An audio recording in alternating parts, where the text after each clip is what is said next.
कहानी की स्टार्टिंग में हमें डैन मॉर्गन नाम के एक आदमी को दिखाया जाता है जो कि पुरानी कार सेल करने वाली कंपनी में काम करता है। यहाँ पर डैन के सभी कलीग उससे काफी खुश रहते हैं क्योंकि वो कस्टमर को बहुत ही अच्छे से डील करता है और कंपनी में जितनी भी बड़ी गाड़ियां आती हैं उनको वो बड़ी आसानी के साथ सेल कर देता है। डैन की शादी को पूरे 18 साल हो चुके हैं और आज उसकी मैरिज एनिवर्सरी है, इसलिए वो घर जाना चाहता है। पर कंपनी की बॉस उसे कुछ गाड़ियों के फोटो देती है और उन्हें वेबसाइट पर अपलोड करने के लिए कहती है। पर डैन को आज हर हाल में घर जाना था, इसलिए वो मना करके यहाँ से चला जाता है। डैन जब घर पहुँचता है तब हम उसकी फैमिली को देखते हैं जिसमें उसकी वाइफ के साथ 3 बच्चे भी होते हैं। डैन को अपनी वाइफ जेसिका को लेकर अकेले ही बाहर जाना है, इसलिए वो अपने सबसे छोटे बेटे जिसका नाम मैक्स होता है और उसको संभालने के लिए अपने 2 बच्चे काइल और नीना से कहता है। लेकिन काइल उसे मना कर देता है क्योंकि उसे अपने फ्रेंड के घर जाना था। अब मैक्स को संभालने की जिम्मेदारी नीना के ऊपर आ जाती है, हालांकि वो भी मैक्स को संभालना नहीं चाहती थी। यहाँ पर हमें पता चलता है कि डैन के ये दोनों बच्चे उससे बहुत कुछ छुपाते हैं, जैसे कि काइल एक ऑनलाइन गेमर है पर इसके बारे में डैन को पता नहीं होता है, जबकि नीना एक न्यूज रिपोर्टर है पर उसने अपने बॉयफ्रेंड के चक्कर में न्यूज रिपोर्टिंग ही छोड़ दी होती है। पर डैन को इस बारे में भी पता नहीं होता है। अब डैन अपनी वाइफ जेसिका को लेकर एक पार्क में जाता है। दरअसल इस पार्क से इनकी पुरानी यादें जुड़ी हुई हैं क्योंकि 18 साल पहले ये दोनों इसी पार्क में मिले थे। यहाँ पर ये दोनों एक दूसरे के साथ काफी अच्छा टाइम स्पेंड कर रहे होते हैं, पर तभी यहाँ पर कुछ बदमाश लड़के आ जाते हैं जो कि इनकी पिक्चर क्लिक करने लगते हैं। अब डैन उन लड़कों के पास जाकर उनसे उन पिक्चर्स को डिलीट करने के लिए कहता है, पर वो उसकी बात नहीं मानते हैं और वो उसकी पिक्चर को उसके सामने ही सोशल मीडिया पर अपलोड कर देता है। इसके साथ ही वो डैन के साथ बदतमीजी करने लगते हैं, वो उसके सर पर ड्रिंक गिरा देते हैं। लेकिन इसके बाद भी डैन उन लड़कों से कुछ नहीं कहता और अपनी वाइफ को लेकर घर आ जाता है। पर घर आकर डैन उसी बारे में सोच रहा था जो आज पार्क में उन लड़कों ने उसके साथ किया है। अगले दिन जेसिका अपनी बॉक्सिंग क्लास में होती है जहाँ पर उसकी मुलाकात एक ग्वेन नाम की लड़की से होती है।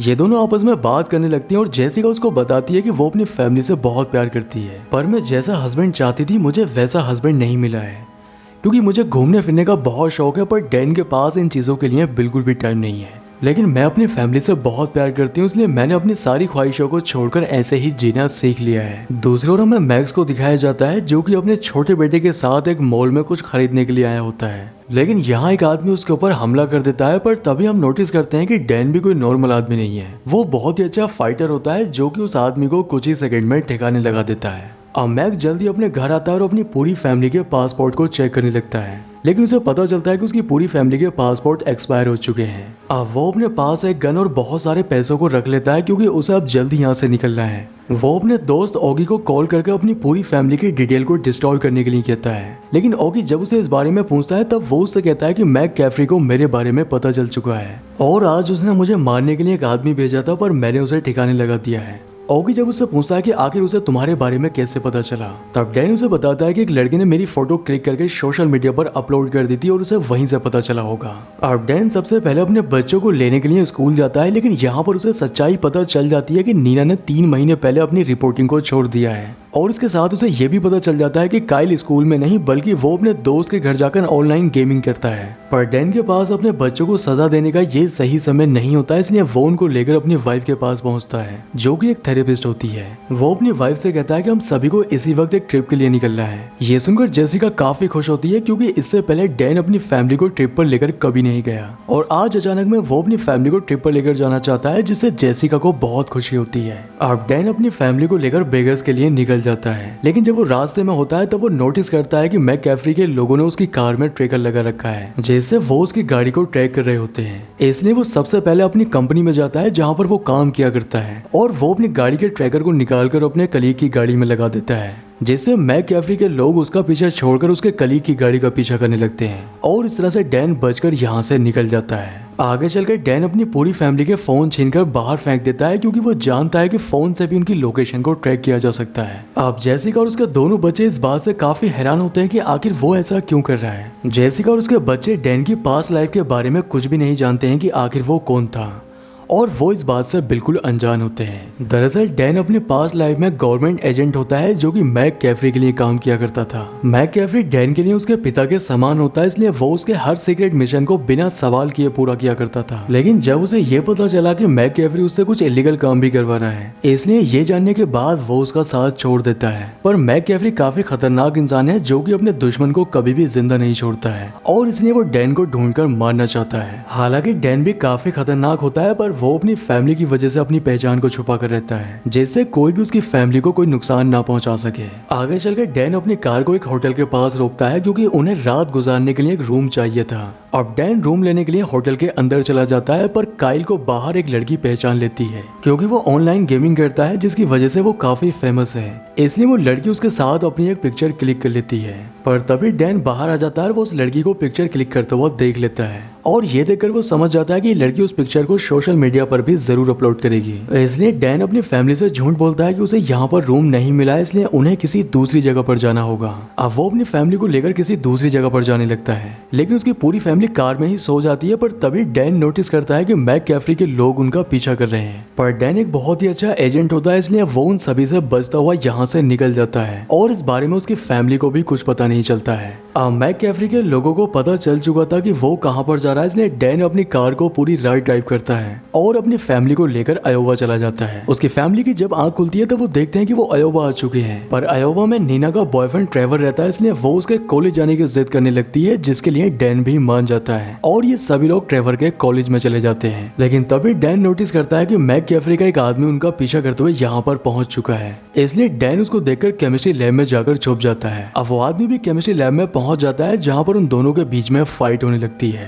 पर डैन उस आदमी को भी कुछ ही सेकंड में ठिकाने लगा देता है। दूसरी ओर हम नीना को देखते हैं जो कि अपने बॉयफ्रेंड ट्रेवर से मिलने के लिए जाती है, लेकिन यहाँ पर उसे पता चलता है कि ट्रेवर उसके साथ चीट कर रहा है, जिससे नीना को उस पर बहुत गुस्सा आता है। पर तभी उसे याद आता है कि उसके पिता डैन ने उसे एक ऐसे मूव के बारे में बताया था जिससे इंसान के चोट तो नहीं लगती है पर उसे दर्द बहुत होता है, और इसलिए वो उस मूव को ट्रेवर के ऊपर अप्लाई करती है, जिससे उसे बहुत दर्द होता है और ट्रेवर को दर्द में देखकर नीना के मन को बहुत शांति मिलती है। इधर डैन के पास ओगी की कॉल आती है और वो उसको बताता है कि उसने उसकी पूरी फैमिली के पासपोर्ट को रिन्यू करवा दिया है, इसलिए डैन अब अपनी पूरी फैमिली को लेकर वेगास आ जाता है। लेकिन यहाँ आने के बाद डैन फैसला करता है कि वो अपनी वाइफ को अब सारी सच्चाई बता देगा, जिसके लिए वो जेसिका को डेट पर ले जाने का फैसला करता है।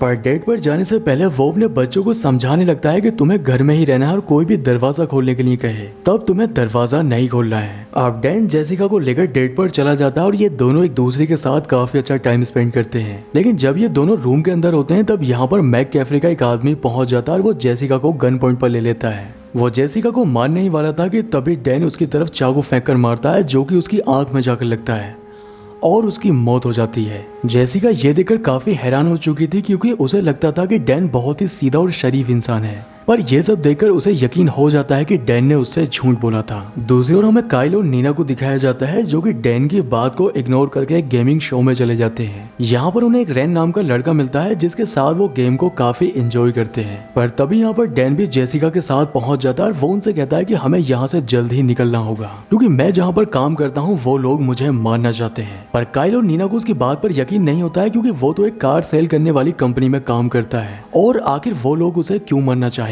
लेकिन तभी एक आदमी उनके ऊपर हमला कर देता है, पर डैन अपने बच्चों के सामने उस आदमी को मार देता है। लेकिन ये देखकर नीना और काइल काफी हैरान हो जाते हैं क्योंकि उन्होंने अपने पिता का इतना खतरनाक रूप पहली बार देखा होता है। अब डैन अपनी वाइफ को सच्चाई बताने लगता है कि जब वो 4 साल का था तब उसकी माँ उसे छोड़कर चली गई थी और मैककैफरी ने उसे पाल पोस कर बड़ा किया और इसके बाद मुझे मिलिट्री ज्वाइन कराई जहाँ से मैं सीक्रेट एजेंट बना। लेकिन बाद में मुझे पता चला कि मैककैफरी मेरा गलत इस्तेमाल कर रहा है, इसलिए मैंने उसका साथ छोड़ने का फैसला किया और इसलिए मैं अपनी पहचान को छुपाकर न्यूयॉर्क में आकर रहने लगा जहाँ पर मेरी मुलाकात तुमसे हुई। जेसिका को यह सुनकर बहुत दुख होता है कि डैन ने उससे आज तक अपनी सच्चाई छुपा कर रखी है, इसलिए वो गुस्से में ग्वेन को कॉल करती है और उससे मदद मांगती है। ग्वेन भी उसकी मदद करने के लिए तैयार हो जाती है, इसलिए जेसिका डैन को छोड़कर अपने सभी बच्चों को लेकर यहाँ से चली जाती है। अपनी फैमिली को दूर होते हुए देखकर डैन को बहुत दुख होता है। जेसिका अपने बच्चों को लेकर एयरपोर्ट पर पहुंचती है जहाँ पर ग्वेन का प्राइवेट प्लेन खड़ा हुआ था। प्लेन के अंदर ग्वेन जेसिका को एक कहानी सुनाने लगती है। वो उससे कहती है कि काफी समय पहले मैं एक एजेंट के साथ मिलकर काम किया करती थी और हम दोनों एक दूसरे से प्यार किया करते थे। लेकिन एक दिन वो एजेंट मुझे छोड़कर चला गया और कुछ सालों के बाद मुझे पता चला कि उसने किसी दूसरी लड़की से शादी कर ली है। इसलिए मैंने उस एजेंट की वाइफ से दोस्ती की क्योंकि मेरे अंदर ये जानने की चाहत थी कि आखिर उसकी वाइफ के अंदर ऐसा क्या है जो मुझ में नहीं है। ग्वेन की कहानी सुनकर जेसिका समझ जाती है कि वो डैन की बात कर रही है और वो ये भी समझ चुकी थी कि वो अपने बच्चों के साथ यहाँ पर फंस चुकी है।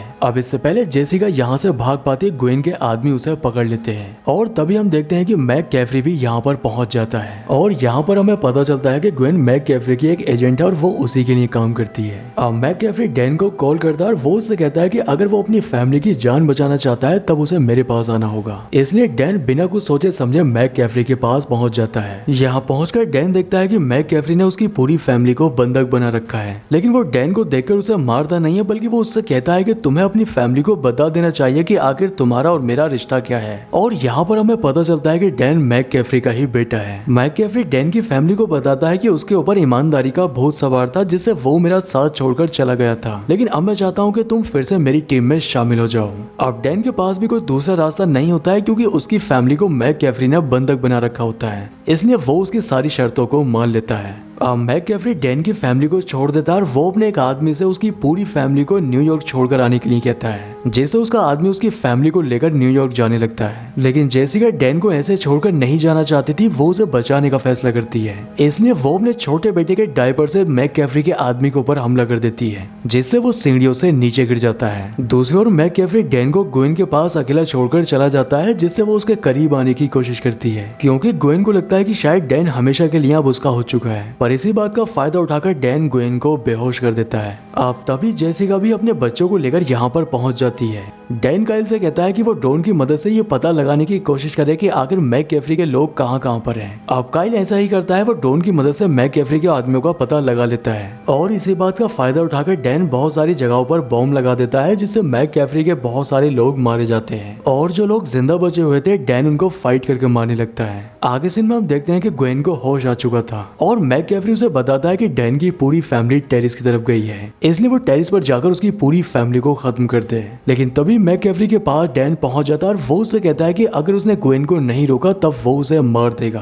पर तभी उसके ऊपर मैक कैफरी के लोग हमला कर देते हैं। दूसरे हम देखते हैं कि जेसिका टेरिस पर थी और वो अपने बच्चों को एक जगह पर छुपा देती है, लेकिन तभी यहाँ पर ग्वेन भी पहुंच चुकी थी और अब ग्वेन और जेसिका के बीच में फाइट शुरू हो जाती है। पर ग्वेन फाइट में काफी एक्सपर्ट होती है, जिसके सामने जेसिका टिक नहीं पाती है। हालांकि जेसिका भी एक बॉक्सर थी, पर इसके बाद भी वो उसका मुकाबला नहीं कर पा रही थी। ग्वेन ऊपर जाकर जेसिका का मजाक बनाने लगती है, पर तभी जेसिका उसकी तरफ एक नुकीली लकड़ी फेंक कर मारती है, जो कि उसके सीने में आकर लगती है, जिससे उसकी मौत हो जाती है। दूसरी ओर हम मैक कैफरी को देखते हैं, जिसने डैन को गन पॉइंट पर ले रखा होता है, लेकिन तभी यहाँ पर डैन की फैमिली भी पहुंच जाती है और नीना मैक कैफरी को ग्रैंड फादर कहकर बुलाने लगती है, जिससे मैक कैफरी डिस्ट्रैक्ट हो जाता है और इसी का फायदा उठाकर डैन उसके ऊपर हमला कर देता है, जिससे मैक कैफरी बेहोश हो जाता है। आप कुछ देर के बाद यहाँ पर पुलिस भी पहुंच जाती है, जो कि मैक कैफरी और उसके सभी लोगों को अरेस्ट कर लेती है। आगे सीन में हम देखते हैं कि नीना, जिसने अपने बॉयफ्रेंड के चक्कर में न्यूज रिपोर्टिंग का काम छोड़ दिया था, वो फिर से अपने न्यूज रिपोर्टिंग के काम को शुरू कर देती है। वहीं दूसरी ओर डैन ने भी सिक्योरिटी कंपनी खोल ली है, जो कि बैंकों को सिक्योरिटी देने का काम करती है। अब डैन को जब भी टाइम मिलता है वो अपनी फैमिली को ट्रिप पर लेकर जाता है, जिससे उसकी फैमिली अब बहुत खुश रहती है और इसी सीन को दिखाते हुए मूवी का एंड हो जाता है। दोस्तों, अगर आपको मेरा एक्सप्लेनेशन पसंद आया है तो वीडियो को लाइक और चैनल को सब्सक्राइब जरूर करें। तो मैं आपसे मिलता हूँ अगले वीडियो में।